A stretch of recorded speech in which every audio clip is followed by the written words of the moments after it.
hardly a way to start a video, but it just came out. I'm a very big advocate for allowing ourselves to feel what we need to feel, so that then we can release it and not let it plague us forever. And this started because a few years ago, someone provoked me to the point I said I wanted to put my fist through a wall, and I realized later how calmly I had said that. Inside, I was furious. I'd never thought about putting my fist through a wall ever, and yet that was my reaction. And I realized then I just had never allowed myself to be really angry ever. Now, I know not everyone believes in Louise Hay's theory that we internalize these things and they come up as health issues, but I have to say, I'm a prime example of one health problem after another. So I do make that connection, not having expressed my anger over my lifetime. And if you've watched other videos, I've tried different things to figure out how to release that anger. I still haven't found anything that's hugely successful. But it did lead me to write a workshop, and I had a few people over in my backyard to go through what I'd written and to giving their feedback. And I'm working on a way that people can attend that workshop online, because it's not all that practical to have people in my backyard. If you had asked me before this afternoon what emotions I suppressed, I would have limited it to anger. But there was some eye-opening this afternoon. I was in the hematologist/oncologist waiting room, and I found myself joking with people I didn't even know. And I guess it was fairly witty. They were laughing, although there were some people that thought this broad is just really strange. Well, yeah, I'm a stranger. And I was still joking with people. And then all the people that were in my immediate vicinity were called back to the offices or to the lab. And I was sitting there by myself, and I realized I was about to cry. And suddenly I realized that my need to joke, even though I don't know people and it might be really odd to them, is a way to avoid feeling fear. Because I'm being assessed for rare blood cancer. And my therapist in the appointment I had last week was saying, you need to allow yourself to feel this. This is scary. And I was like, yeah, I guess I am kind of used to being stoic and acting like nothing is any big deal.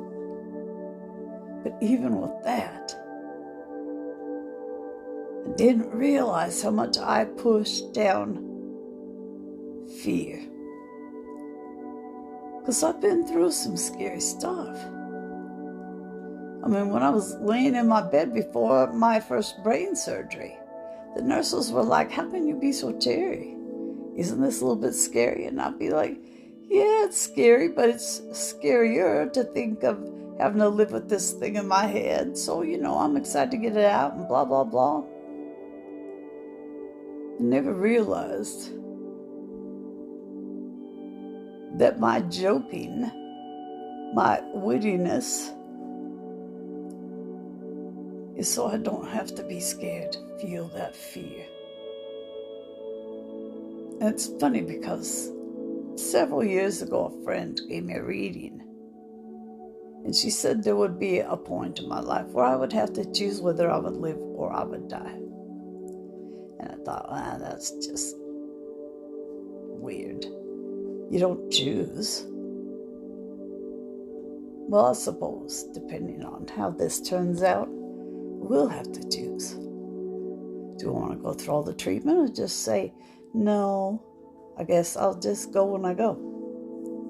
And you guys, I don't have a diagnosis. I don't know actually what's going to happen. I just have my intuition.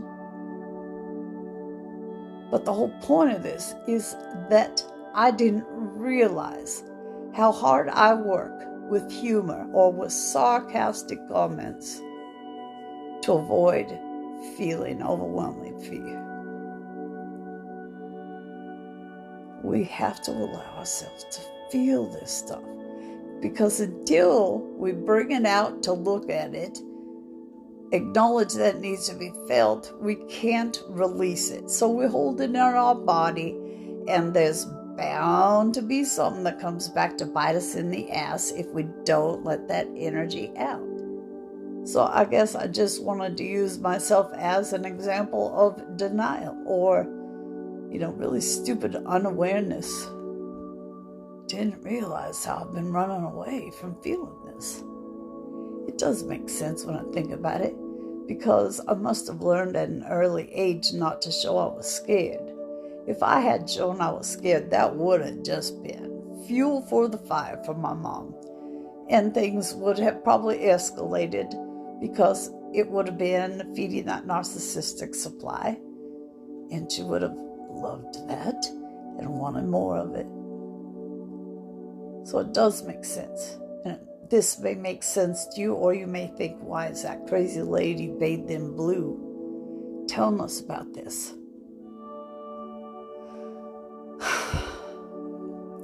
Because I, of all people, should have been aware, and I wasn't.